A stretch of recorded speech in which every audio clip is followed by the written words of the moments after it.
जेके loan अस्पताल में ठेका कर्मचारी धरने पर हैं। कल रात हुई महिला कर्मचारी से छेड़छाड़ के बाद कर्मचारियों में गुस्सा है। कर्मचारियों ने एकजुट होकर दोषी नर्सिंग स्टाफ पर कार्रवाई की मांग की है और साथ ही कर्मचारियों का कहना है कि नाइट शिफ्ट में महिलाओं की सुरक्षा ताक पर है। अब ऐसे में वो सुरक्षित महसूस नहीं कर रहे। हालांकि अस्पताल प्रशासन ने अब इस मामले में सख्त कार्रवाई का भरोसा दिया है। रिपोर्ट दिखाते हैं। सुरक्षा नहीं, बिल्कुल सुरक्षित नहीं है। पकड़ा गया ऐसे और उसको धक्का दिया गया। एक अगर तूने नीचे जाके कुछ भी बोला ना तो तेरे को नौकरी से हटवा दूंगा।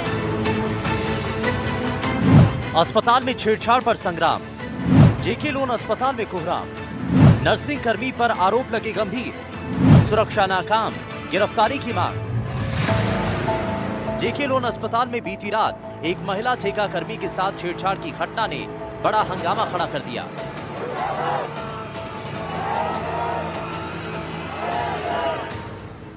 अस्पताल के वार्ड में तैनात एक नर्सिंग कर्मचारी विजय मीना पर आरोप लगा कि उसने रात 2 से 3 बजे के बीच महिला कर्मी के साथ छेड़छाड़ की है। पीड़ित का कहना है कि न सिर्फ उससे छेड़छाड़ और बदसलूकी की गई, बल्कि उसने इसकी शिकायत करने की कोशिश की तो उसे ये कहकर मामला रफा दफा करने की कोशिश की गई कि तुम्हारी यहाँ सुनवाई नहीं होगी। ने आगे स्टाफ को बोला कि बॉस उन्होंने मेरे साथ बदतमीजी करी है, आप कुछ बोलो। तो स्टाफ ने बोला कि आप बैठ जाओ, मैं बात कर लूंगा, मैं समझा दूंगा उसको। ने बोला मैं नीचे मेटन ऑफिस में जा रही हूँ। उन्होंने बोला मेटन ऑफिस में क्या करोगे आप, बोल के आप ठहरे बाढ़ वो ठहरा नर्सिंग स्टाफ, तो आपकी आई की सुनवाई होगी, आपकी बदनामी होगी, ये बोला उन्होंने। एप्लीकेशन दे के आए क्योंकि यहाँ पे भी दी थी, यहाँ पे तो कोई सुनवाई नहीं हो रही। उसको रात को ही गायब कर दिया उसको। महिला ठेका कर्मचारियों का कहना है कि वो स्टाफ के भरोसे ही अपने बच्चों को छोड़कर रात में ड्यूटी के लिए आती हैं और इस घटना से वो बिल्कुल भी सुरक्षित महसूस नहीं कर रही हैं। प्रदेश का बच्चों का सबसे बड़ा हॉस्पिटल जेके हॉस्पिटल, इस समय यहाँ पर सफाई जो कर्मचारी है, ठेका जो कर्मचारी है, वो हड़ताल कर रहे हैं और उसकी वजह है कि महिला एक स्टाफ के साथ नर्सिंग ऑफिसर द्वारा देर रात छेड़छाड़ की कोशिश की, छेड़छाड़ किया गया। उसके बाद ये सभी लोगों ने कार्य बहिष्कार कर दिया और यहाँ पर ये हड़ताल कर रहे हैं, धरना दे रहे हैं, प्रदर्शन कर रहे हैं। कुछ महिलाएं उनसे बातचीत करेंगे। बताइए क्या हुआ था, आपकी जो महिला है वो कहाँ पे जा रही थी, किसने ये काम किया? विजय मीणा ने और जो भी किया है जो बहुत गंदा किया हमारे साथ में। हम सुरक्षा नहीं, बिल्कुल सुरक्षित नहीं है, हमारी कोई सेफ्टी नहीं है।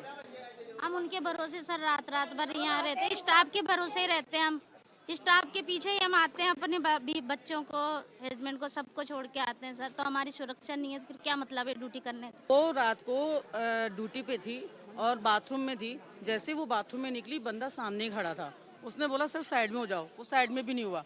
फिर उसने साइड ऐसे करके वो निकली, बेचारी निकली, उसको यहाँ से पकड़ा गया ऐसे और उसको धक्का दिया गया। फिर उसको डराया गया कि देख अगर तूने नीचे जाके कुछ भी बोला ना तो तेरे को नौकरी से हटवा दूंगा। दरअसल नाइट ड्यूटी को लेकर महिलाएं अक्सर असुरक्षित महसूस करती हैं। वजह है पर्याप्त सुरक्षा न मिलना। इसीलिए महिलाओं की नाइट ड्यूटी को लेकर सरकार ने कुछ नियम कानून तय किए। आपको बता दें, महिला नाइट शिफ्ट के नियम, महिला कर्मचारी की लिखित सहमति जरूरी है। सुरक्षा उपाय, परिवहन, सीसीटीवी कैमरे, पर्याप्त रोशनी, समय सीमा, नाइट शिफ्ट का समय शाम 7 बजे से सुबह 6 बजे तक निर्धारित, न्यूनतम संख्या, निश्चित संख्या में नाइट शिफ्ट में महिला कर्मचारी होने चाहिए। लेकिन जेके लोन अस्पताल में हुई घटना के बाद कर्मचारियों में आक्रोश है। निश्चित तौर पर यहां नियमों की अनदेखी की गई। घटना के बाद ठेका कर्मचारी काम बंद कर अस्पताल के मेन गेट पर धरने पर बैठ गए और आरोपी विजय मीना पर कार्रवाई की मांग कर रहे हैं। ठेका कर्मचारियों की मांग है कि विजय मीना को न सिर्फ सस्पेंड किया जाए बल्कि उसे गिरफ्तार भी किया जाए। विजय कुमार मीणा जेके लोन हॉस्पिटल में नौकरी करेगा तो यहाँ पे वो जितने भी वार्ड बॉय है कोई भी नौकरी नहीं करेगा जब तक उसको सस्पेंड नहीं किया जाएगा। जब तक ये वार्ड बॉय, स्वीपर, कोई भी हो, सरकारी ठेके वाले कोई काम नहीं करेंगे। कोई भी काम नहीं करेंगे हम लोग। तो यहाँ पे उसको यहाँ पे बुलाना चाहिए। हंगामा बढ़ता देख अस्पताल प्रशासन को बचाव में उतरना पड़ा। अस्पताल प्रशासन का कहना है कि जेके लोन अस्पताल में इस तरह की ये पहली घटना है। जो भी दोषी होगा उस पर सख्त कार्रवाई की जाएगी। साथ ही ये सुनिश्चित किया जाएगा कि ऐसी घटना दोबारा न हो। हमने जो आपको बोला उसके लिए यही है कि जिसने भी अगर गलत किया उसके लिए तो कड़े से कड़ा सजा दी जाएगी और आगे से ऐसा कोई काम नहीं होगा। हमारे यहाँ पहली बार ये काम हुआ है। और बुलेटिन में फिलहाल के लिए बस उतना ही। दीजिए इजाजत, नमस्कार।